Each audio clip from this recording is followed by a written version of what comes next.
What's up, guys? Welcome back to Between the Pylons. I'm John Camacho. Thank you so much for watching. And guys, today we are talking about wide receiver out of Minnesota, Rashod Bateman. And this is a guy who has a lot of buzz. I know a lot of people kind of know his name.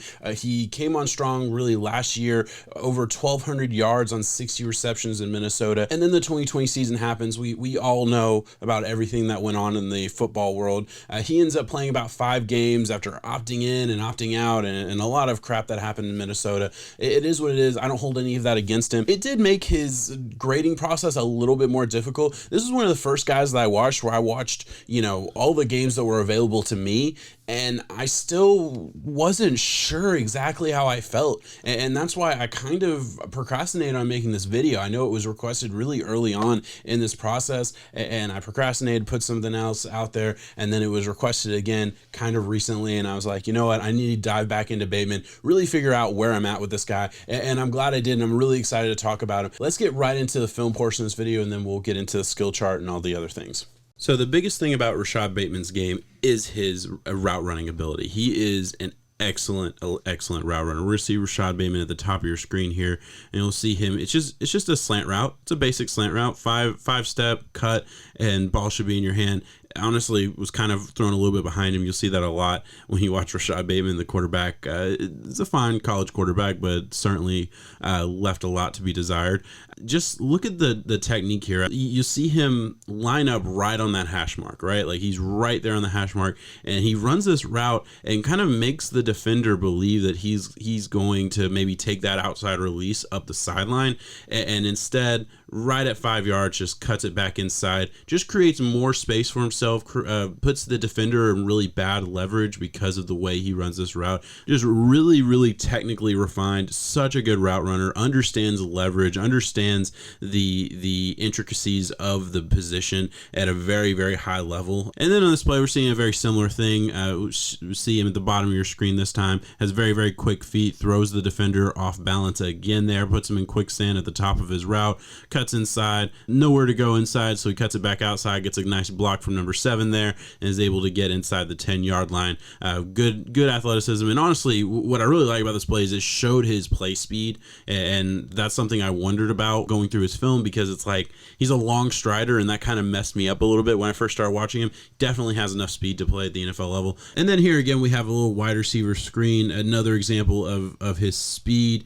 And I mean, look, he's an explosive guy. He's not a burner. He's not going to be your speed guy, I don't think, by any means, but he's fast enough, and he can certainly get away from people when he needs to, but certainly can make plays at the NFL level. I 100% believe that.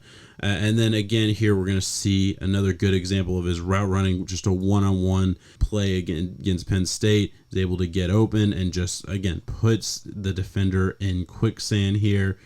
Gotta love that. Wide ass open, brings the ball in. Good catch. Good body control there. That was really the big thing I wanted to show, was his body control on the sidelines. You gotta love that. This last play I'm going to show you, it gets into some of the negatives. I really like Bateman as a complete receiver. I saw him drop a little bit too many passes here. This is an example of kind of a throw where I need him to catch these type of balls. Obviously, contested catches, I don't expect him to catch all the time, but right here, ball gets 2 hands on it and just drops the ball. And listen, that wasn't a big deal. It didn't happen a whole lot. I'm not sitting here saying his hands are terrible by any means. Just every once in a while, saw some concentration drops. Keenan Allen is kind of his comp, and it's a rough comp. I'm not saying he's exactly like Keenan Allen, but I think that would be a good comp in a lot of ways, as far as like very good route running, very good slot receiver that isn't really as quick as he is just a technician. I think that's kind of the comparison that I would make, and I'm a huge fan of Keenan Allen, so that's not an insult by any means. But with that being said, let's get over to the skill chart so I can kind of break him down a little bit different way. All right, so here we are. Obviously, route running, I hit that with a hammer pretty hard on the film portion. You kind of get where I'm saying with that. Hands at a 5.1, again, as I just said, very good hands, not bad. That's a positive grade for me at 5.1. Athleticism, that is a positive grade as well. Listen, he's a long strider type of guy, and I think that does throw some people off. It certainly threw me off. Like the first time I watched it, I struggled to get kind of a good gauge on him, because I was like, oh man, he's slow. Overall, he's still an athlete. He still can run away from people. He's not like too slow slow in my opinion, by any means. Quickness at a 4.2, look, right under the average. Like average is 4.5 for me, so just right under that. Not something that kills me by any means, but he's not like a twitchy guy. Like that's not the position you're going to put him in, and that's totally fine. Contested catch at 2.2, again, not really what I'm asking him to do. It's not his game. This is a technician at the slot receiver position. I really think that's what he is. He is a big-bodied technician. Yak at a 5.4. I did struggle with this grade a little bit. I kind of went back and forth because I had a lot of notes under the Yak position specifically, and overall, like, there was nothing wrong with his ability to run after the catch. He did make people miss. He did have the ability to create yards after catch. So 5.4, that's a positive grade. I wouldn't call him like the ultimate explosive athlete or anything, but still has the ability with the ball in his hands to create yards.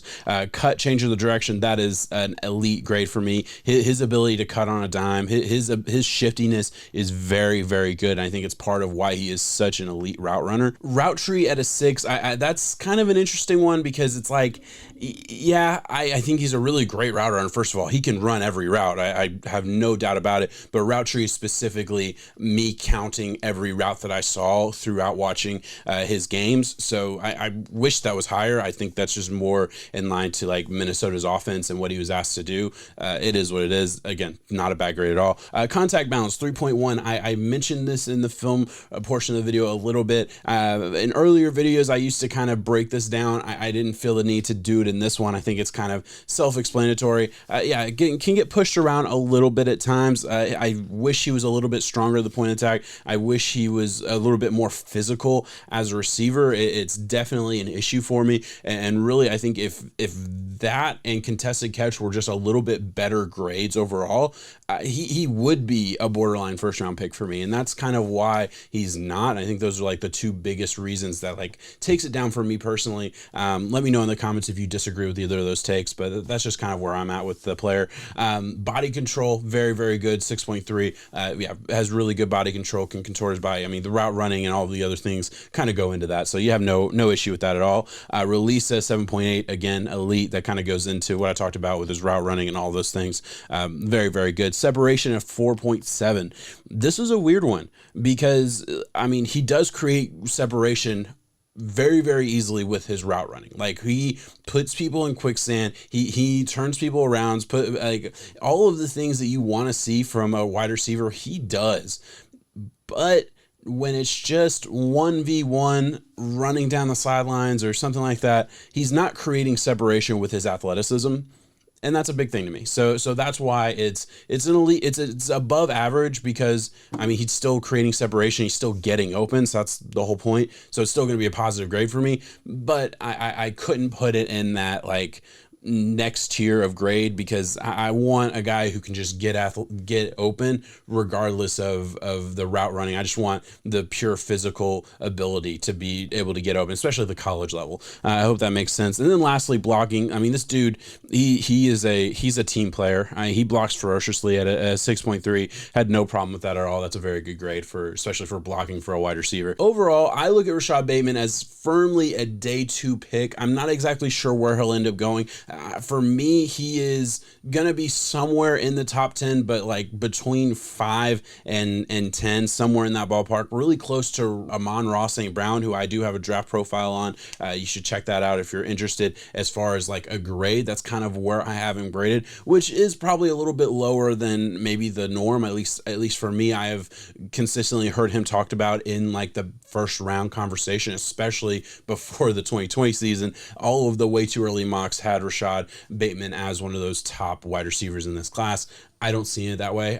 He's firmly in tier 2, tier 3 of the wide receiver position in this class. That's just kind of how I see it. Now, let me be clear. If he ends up going, top of the second round, I have no problem with that. Like if he goes 37 overall or somewhere in that ballpark, I'm not going to be slamming my fist on the ground saying that's a terrible pick. I'll get it. And there's going to be certain teams that absolutely love this dude. So it wouldn't surprise me a bit if the right team finds himself at the end of or at the beginning of the second round, or maybe he does sneak into the first round if just the right team falls in love with him. That could happen. I mentioned the Patriots. The Patriots would make a lot of sense to me. I could see the Dolphins being a team that would like him. I'm personally a Dolphins fan, and I'm not as high on him. So if he goes 35 overall, as a fan of my team, I'm probably not going to like it because I'll have guys that I like more than him that'll be ranked higher. And also that would mean we didn't draft Jamar Chase in the first round, so that would be a bummer. But other than that, I hope people don't think I'm hating on this guy. I really like him.